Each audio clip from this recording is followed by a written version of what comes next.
नमस्कार दोस्तों, बरबड़ academy YouTube channel पर आपका हार्दिक स्वागत अभिनंदन है। मैं श्यामलाल आपका हार्दिक स्वागत अभिनंदन करता हूं। देखिए दोस्तों, आज मैं कुछ नया तथ्य आपके सामने लेकर आया हूं। हमारा हिंदी साहित्य का इतिहास चल रहा है जिसमें हमने आदिकाल पढ़ लिया है, भक्तिकाल पढ़ रहे हैं। भक्तिकाल में निर्गुण जो ज्ञानाश्रयी शाखा है हमने कंप्लीट कर लिया, जिसमें संत नामदेव, संत रैदास, संत कबीर, संत दयाल, संत गुरु नानक, इनको हमने पढ़ लिया है। अब हम पढ़ रहे हैं निर्गुण प्रेमाश्रयी शाखा। निर्गुण प्रेमाश्रयी शाखा के बारे में चर्चा करने जा रहा हूं। तो देखिए, निर्गुण प्रेमाश्रयी शाखा मैं लेके आया हूं आपके सामने। सूफी साधना।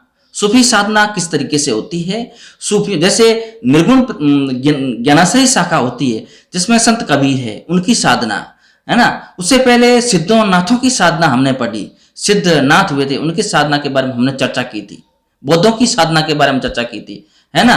तो आज मैं आपके सामने निर्गुण प्रेमाश्रयी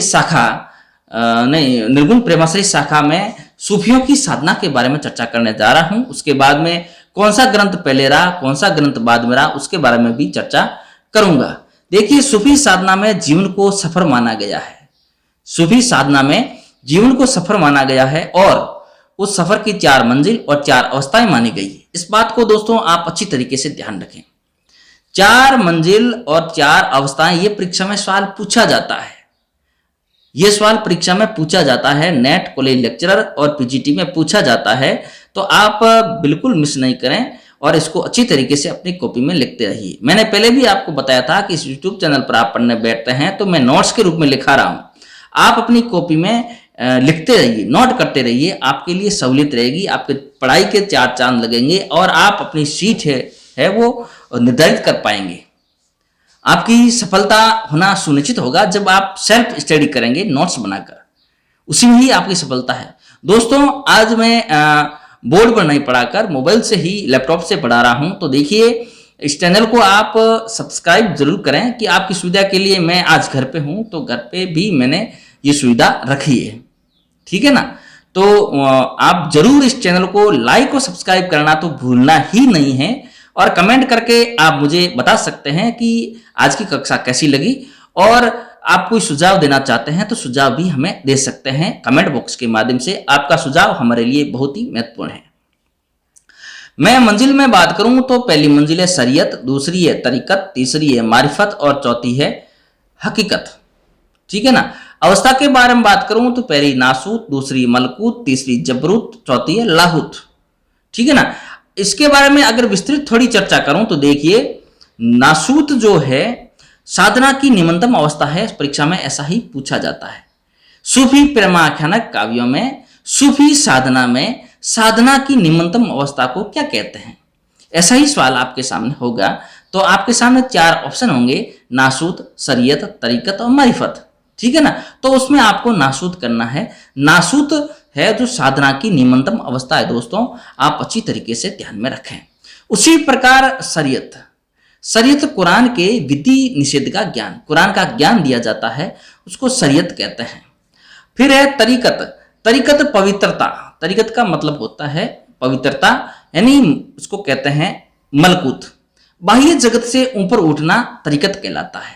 बाह्य जगत से ऊपर उठना तरीकत कहलाता है।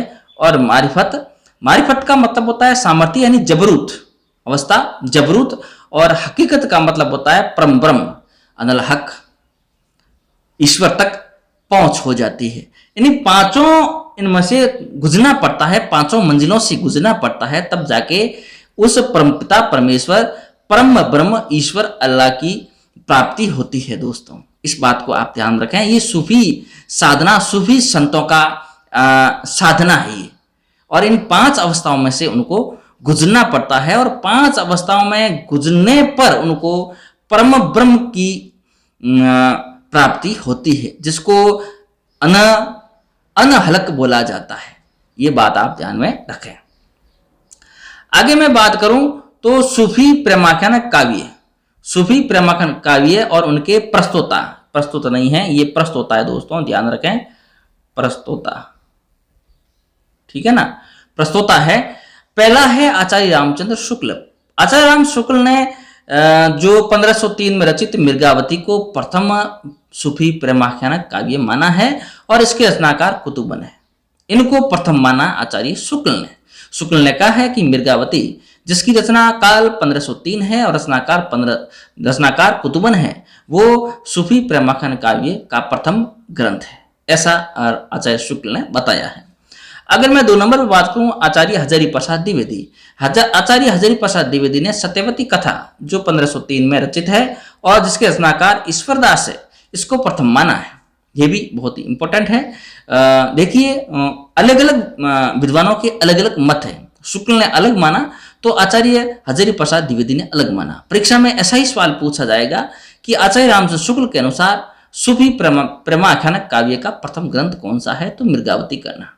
मिर्गावती 1503 और रचनाकार कुतुबन है। अगर आचार्य हजारी प्रसाद द्विवेदी का पूछे तो सत्यवती कथा कहना। सत्यवती कथा 1501 है और इसके रचनाकार ईश्वरदास है। और डॉक्टर नगेंद्र की बात करूं तो नगेंद्र ने असाहित को माना 1503 और इसके रचनाकार असाहित है। डॉक्टर रामकुमार वर्मा और डॉक्टर गणपति चंद्र गुप्त है, इन्होंने चंदायन को प्रथम माना है, जो सर्वप्रथम है, जिसके रचनाकार मुल्ला दाऊद है। इस बात को आप ध्यान लगे, थोड़ा इधर उधर लिखा गया, भूल से माफी चाहता हूं। डॉक्टर रामकुमार वर्मा और डॉक्टर गणपति चंद्र गुप्त ने चंदायन को प्रथम माना है और इसके रचनाकार मुल्ला दाऊद है, जो 1779 में लिखा गया ग्रंथ है और यह सर्वमान्य ग्रंथ है। इस बात को आप ध्यान में दोस्तों रखें। इससे आगे मैं बात करूं कुछ प्रसिद्ध ग्रंथों के बारे में, परीक्षा में पूछे जाते हैं, या तो मिलान के लिए पूछ लिए जाते हैं या सीधे ही पूछ लिए जाते हैं। पूछे जरूर जाते हैं, परीक्षा में अक्सर पूछे जाते हैं। पहला है हंसावली। हंसावली की रचनाकार है असाहित। पीछे हमने गड़बड़ कर दिया था, ध्यान रखें, ये डॉक्टर रामकुमार वर्मा है। डॉक्टर रामकुमार वर्मा ये असाहित इसके रचनाकार है। ग्रंथ का नाम हंसावली है, ध्यान रखना, ग्रंथ का नाम हंसावली है, जो अभी आपके सामने ये आया। इधर देखिए, छपने में थोड़ा गड़बड़ हो गया था। हंसावली असाहित है और 1370 का ग्रंथ है। चंदायन मुल्ला दाऊद की रचना है, जो 1379 की रचना है। चंदायन मुल्ला दाऊद। सत्यवती कथा जो आचार्य हजारी प्रसाद द्विवेदी प्रथम मानते हैं, जिसके रचनाकार ईश्वरदास है और 1501 इसका रचनाकाल है। मिर्गावती जिसको आचार्य रामचंद्र शुक्ल प्रथम मानते हैं प्रेमाख्यान काव्यों में, जिसके रचनाकार कुतुबन है और रचनाकाल 1503 है, दोस्तों ध्यान में रखें। माधवानल कामकंदला। माधवानल जिसके रचनाकार है कामकंदला और रचनाकाल है 1527। पद्मावत के रचनाकार है मलिक मोहम्मद जायसी और रचनाकाल है 1540। पद्मावत, ठीक है ना, पद्मावत में पद्मावती और नागमती 2 रानियां होती है। पद्मावत जिसका नायक होता है रतन सेन, चित्तौड़ का शासक होता है ये। फिर 7 नंबर पे है मधुमालती। मधुमालती के रचनाकार है मंझन। जय है दोस्तों, जय नहीं है, मंझन है, जो 1545 की रचना है मधुमालती। ये ध्यान में आप रखें। उसके बाद में अगर मैं बात करूं दोस्तों, तो देखिए प्रेम विलास और प्रेमलता की कथा। प्रेम विलास और प्रेमलता की कथा 2 है, जिस 2 नाम इसके। ये रचनाकाल है इसके जटमल और रचनाकाल है इसका 1556। इस बात को आप ध्यान में रखें। फिर है रूपमंजरी। रूपमंजरी के रचनाकार है आपके नंददास। कौन है? नंददास, और ये 1568 में रचित है। आगे मैं बात करूं सिताई वार्ता। सिताई वार्ता के रचनाकार है नारायण दास और रचनाकाल है 1590। फिर मैं बात करूं चित्रावली। चित्रावली के रचनाकार है उस्मान, ठीक है ना, और रचनाकाल है 1613। फिर बात करूं रसरतन ग्रंथ के रचनाकार है पुहकर कवि और समय है 1618। 13 नंबर पे है ज्ञानदीप। ज्ञानदीप के रचयिता है शेख नबी, ठीक है ना, और रचना का समय है 1619। 14 नंबर पे है हंस जवाहिर, जिसके रचयिता है कासिम शाह और समय है 1731। इस बात को ध्यान में रखें। और 15 जो नंबर है वो खास है इंद्रावती। आचार्य शुक्ल के अनुसार ये अंतिम ग्रंथ है। कुतुबन को मिर्गावती को शुक्ल ने प्रथम माना और अंतिम माना है इंद्रावती को। इस बात को आप ध्यान रखें, जिसके रचनाकार है नूर मोहम्मद। और रचना का समय है 1744। यह प्रेमाख्यान काव्य का अंतिम ग्रंथ है, इस बात को भी आप ध्यान में रखें। शुक्ल के अनुसार ये अंतिम ग्रंथ है और शुक्ल के अनुसार कुतुबन का मृगावती वो प्रथम ग्रंथ है, ठीक है ना। 16 नंबर पे है अनुराग बांसुरी। अनुराग बांसुरी का लिखने वाले हैं नूर मोहम्मद और रचना का समय है 1764। इस तरीके से आप दोस्तों अपनी कॉपी में लिखते रहिए और स्क्रीनशॉट लेते रहिए या वीडियो को रोककर आप लिखते रहिए। नोट्स जरूर बनाएं, अपने हाथ से नोट्स बनाएं, आपका सिलेक्शन 100% होगा, ये मेरा वादा है। आप तरह तरह की जो मार्केट की गाइडें पढ़ते हैं उन गाइडों को ना पढ़कर ऑथेंटिक किताबें पढ़ें। शुक्ल को पढ़ें, नगेंद्र को पढ़ें, है ना, हजारी प्रसाद द्विवेदी को, परशुराम चतुर्वेदी को, इनको पढ़ें, सरस्वती पांडे को पढ़ें। और अभी हाल ही मार्केट में किताबें चल रही है डॉक्टर विवेक शंकर की, उनकी किताबें पढ़िए, है ना। उन्हीं किताबों का मैं सार लेके आता हूँ आपके सामने नोट्स के रूप में। अगर वो नहीं पढ़ सकते हैं तो नोट्स, इस चैनल से आप नोट्स बनाइए, किताबें भी अपने पास रखिए और नोट्स भी बनाइए। आपकी पढ़ाई भेदी खास होगी और आपका सिलेक्शन 100% होगा, ये मेरा वादा है दोस्तों। आगे मैं बात करूं कुछ और छूट की रचनाएं, तो देखिए नल दमयंती कथा। नल दमयंती कथा लिखने वाले सूरदास पंजाबी है। ये एकमात्र हिंदू ग्रंथ है, हिंदू है, एकमात्र हिंदू है सूरदास पंजाबी, प्रथम हिंदू है एकमात्र, ठीक है ना, जिसने नल दमयंती कथा लिखी और लिखने वाले सूरदास पंजाबी है। 18 नंबर पे है नल दमयंती चरित्र, सेवाराम ने लिखा, और नल दमयंती नरपति व्यास ने लिखा, और यूसुफ जो लेखा ये लिखने वाले हैं शेख निसार। इस बात को आप ध्यान में रखें।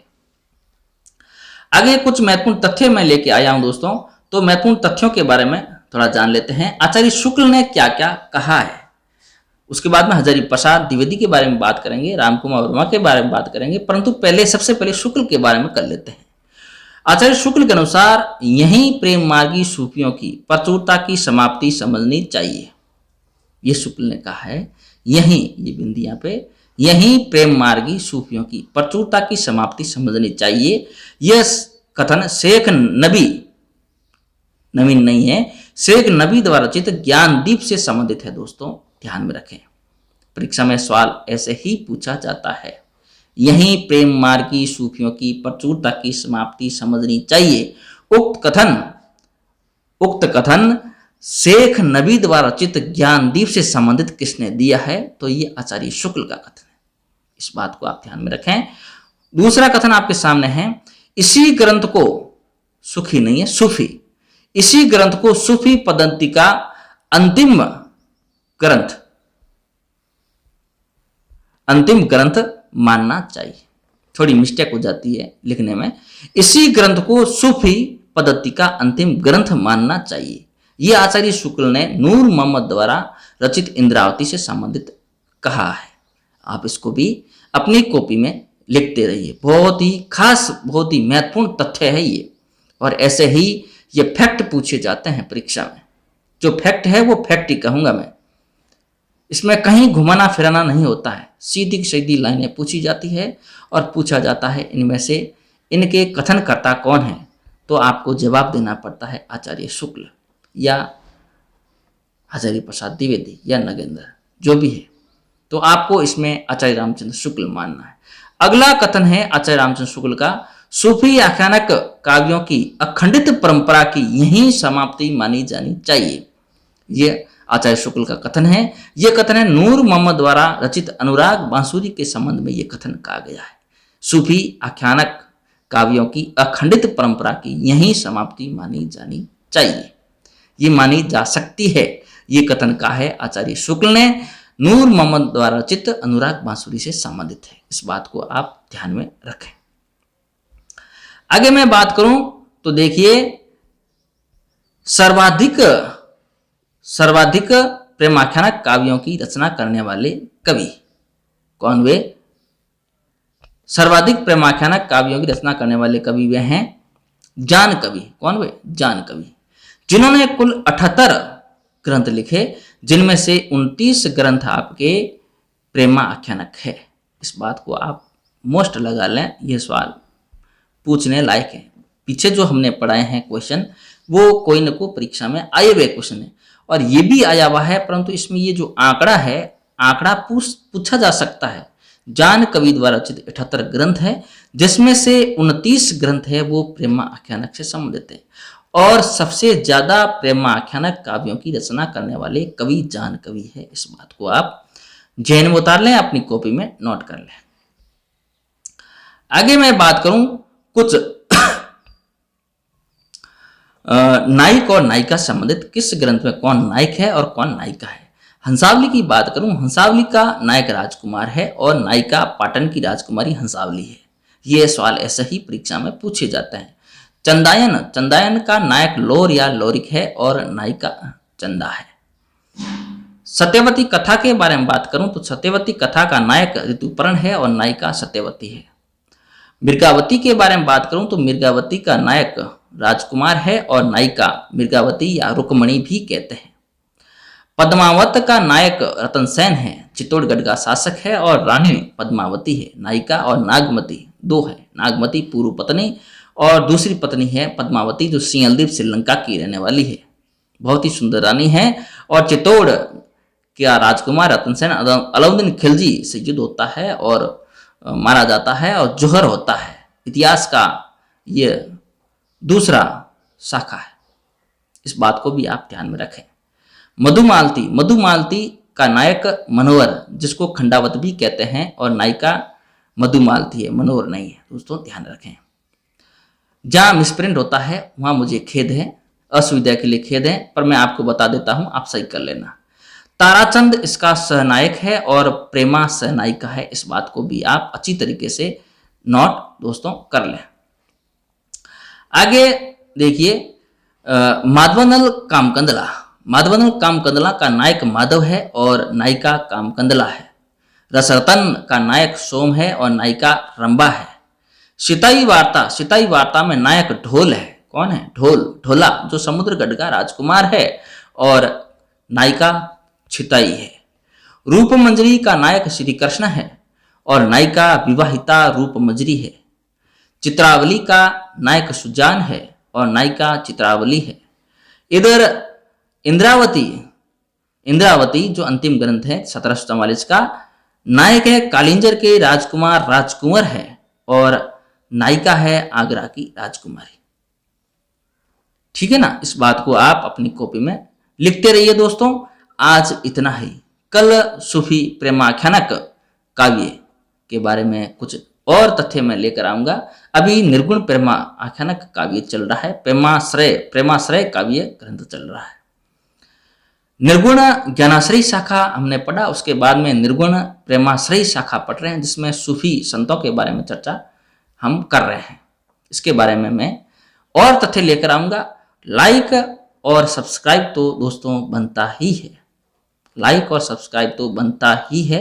आप जरूर लाइक और सब्सक्राइब करें, और अच्छा लगे तो कमेंट करके कमेंट जरूर करें और हमें बताएं। आपका सुझाव अगर कोई हो तो कमेंट के माध्यम से बताएं। आपका सुझाव हमारे लिए खास है, बहुत ही महत्वपूर्ण है। आज इतना ही। नमस्कार, धन्यवाद।